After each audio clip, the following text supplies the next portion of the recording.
Hello and welcome to another edition of My Favourite Board Games, in which I talk about my favourite board games. It's a very simple concept. This episode, however, is slightly different because I don't actually own the game we're going to talk about today. The good news is that it's on Tabletop Simulator, so I can just show it to you via the magic of a computer. The bad news is the king is dead. An alarming name, I think you'll all agree, for a board game. And then when I zoom out here, and you look at this map and all of these cards, and oh gosh, there appear to be cubes, and there's lots more cubes in this here bag. What does it all mean? It means that you're in for a bloody great time, because this is a game I only started playing this month. My friend had told me that it's very, very good.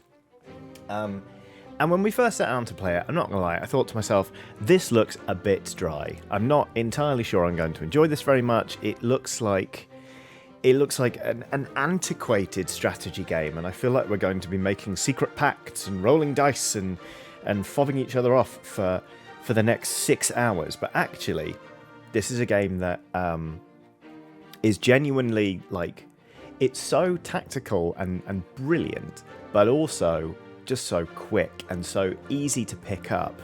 And also, it's a very easy game to read in terms of working out what it is your opponents are doing and trying to stop them.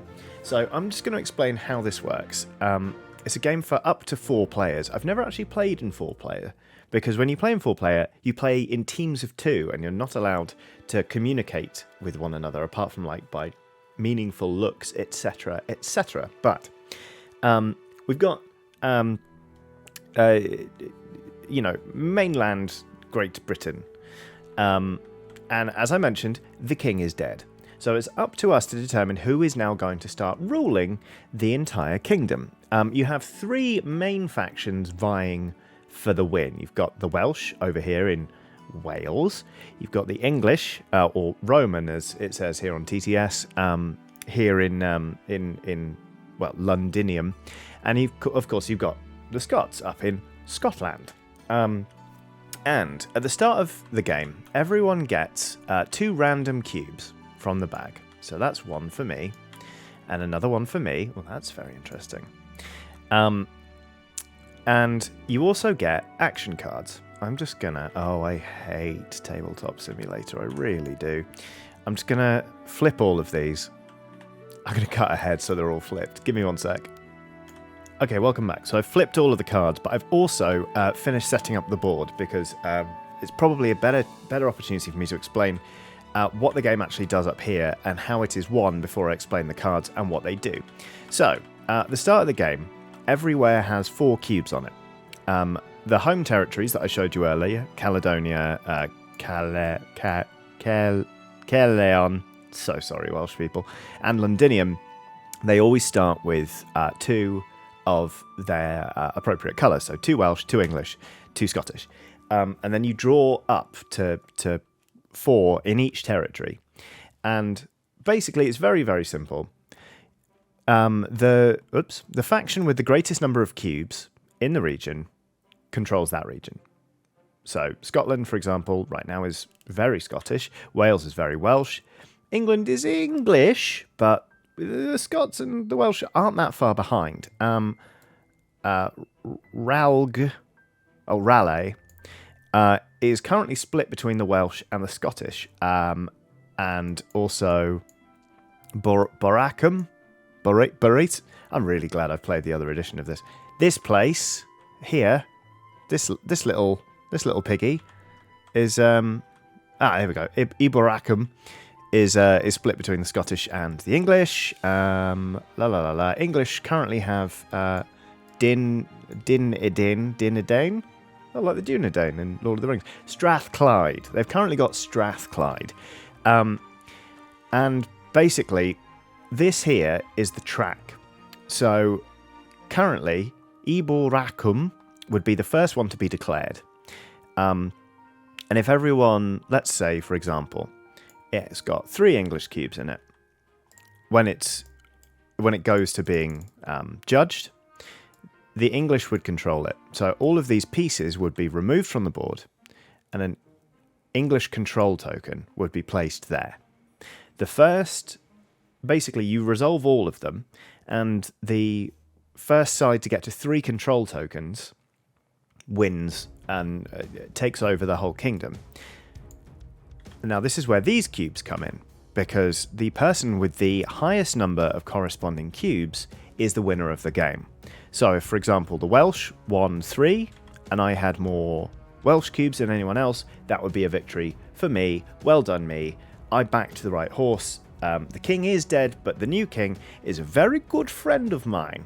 So hopefully I've explained that all right. Cubes show where basically armies are for each region. Each region is adjudicated in turn. Basically the first one to 3 gets the win, and the person who has the most cubes of the winning side is the overall winner. So let's turn our attention to how the game would actually play. If we look at Iboracum, currently no Welsh people in it at all. Scottish and Roman or English, absolutely all over the bloody place. So on my turn, I can start to play some of these cards in order to change things up a bit. And what I can do, let's have a look at Garrison. If we look at Garrison here, come on, where's the handy flavor text? Come on, there we go. Player switches 2 followers in one region with 1 follower from a bordering region. Oh wait, no, that works. Okay, so let's say I'm going to play Garrison and switch 2 followers from one region with 1 follower from another region. So now there are 2 Welsh soldiers and 2 Welsh soldiers, 2 Scottish soldiers, and 1 Roman or English soldier here. So currently it's a tie between Welsh and Scottish, but here's the nice thing. Every time you play a card, you get to take a cube from the board. So what I've done there is weaken the Scottish side by reducing their numbers. I've actually given this area to the Welsh now. But I've also ensured that if things start to go towards the Scots, I am supporting them, so I'm in with a chance of winning. So it's all about kind of picking your moment, playing your cards, and gathering little cubes so you're in with a chance of winning without throwing the game too much in anyone else's favour. Because, of course, right, that was my go. Very tidy. The Welsh are now winning here in Iboracum. Great. But, of course, it's everyone else's turn now. And they might play, let's say, they play this British support card, or Romano-British, or English support, which means that they can take 2 cubes from the common supply, which I think you're meant to dump out on the table, to be honest, but let's just do that. You can take 2 cubes from the supply and put them in any region bordering one controlled by the English. So suddenly, someone here magics up 2 English armies, and then bollocks, the English outnumber the Welsh and the Scots. So it goes around and around and around. And the thing is, once you've played your 8 cards, that's it. So you've got to make all of these 8 cards last for the whole game. Because if I spent most of these trying to secure a Welsh win here, later on I would be stuffed because there would be absolutely sod all I could play, and I would be at the mercy of everyone else. Because each round goes until all players have passed, either because they're happy with the way a region is going to be called, or they just don't want to spend any more cards. So, let's say I'm playing with 2 other people. The person to my left has just played the British support card, so now the British are winning here. And that suits the person to my right, so they say pass. I don't want to spend too many more cards just absolutely, squabbling over this one territory. So one of the more interesting cards is is the Windows menu. One of the more interesting cards is this one, the Crown, which means that you get to pick 2 cards and swap them in the order of being adjudicated. So now we have to decide the question of Wales immediately, and better yet, you get to put a token on this card so it can't be moved again. So if somebody wanted, they could play the same card and, let's say, move Iboracum back up the roster, and maybe they want to reserve Aquae Sulis, or, that there. But it keeps going around and round and round until somebody wins. That's the basic concept of the game. Hopefully I've explained it well enough that it's not utterly confusing, because it is a very quick one to pick up, but it's one of those ones where it's easy to learn and harder to master, because I won't go into the rules now because, number one, it'll take a while to explain, and number two, I still don't fully understand them. If the game ends in a tie between the factions that have 3, or between cubes of people, other rules come into effect, like who played all of their cards first, or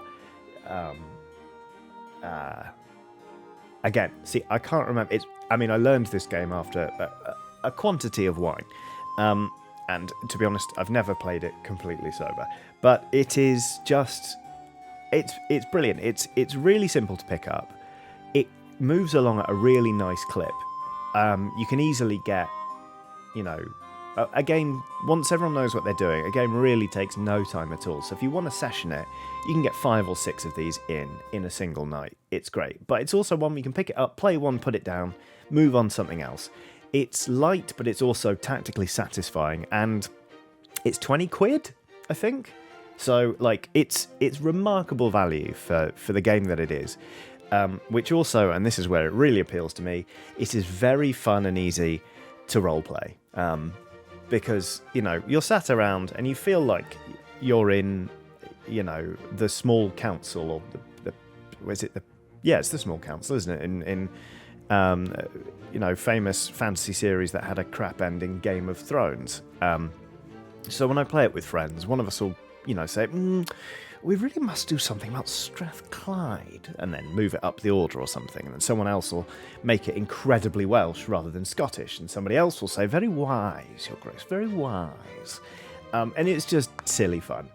My favourite gimmick is to turn up and, when the game starts, act very upset because I didn't realise the king was dead, and I suspect everyone's known for quite a long time, and actually I think that's very rude. It's basically, it is a game with a tremendous potential for silliness, but also it's really tactically interesting.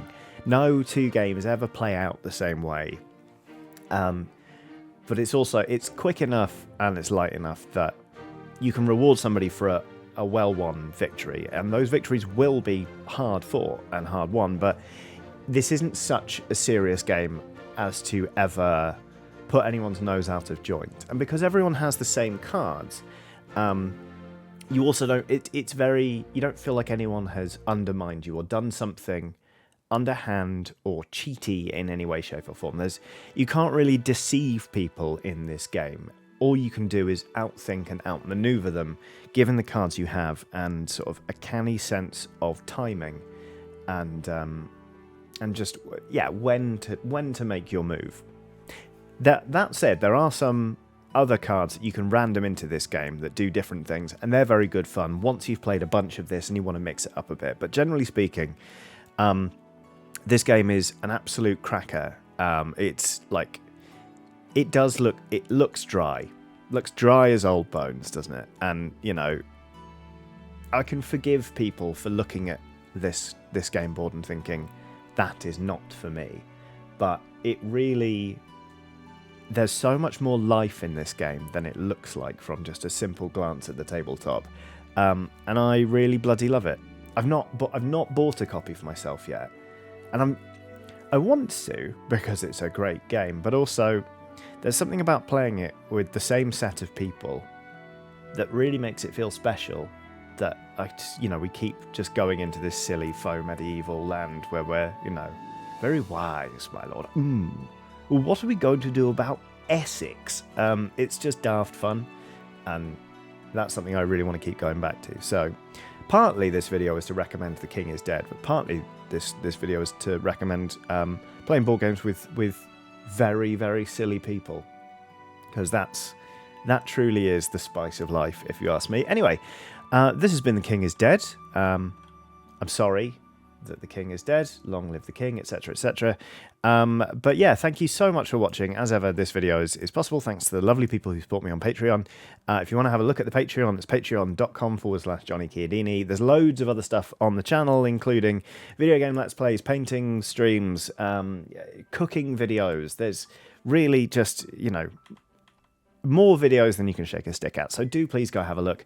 Like, subscribe, ring the bell icon, leave a comment, do all the algorithmy things that will help us grow and find more skeleton pals. But most importantly, I just want to say thank you very much for watching, and have a lovely day. I flip the table. That'll be a fun ending. Ooh. The king's really dead now.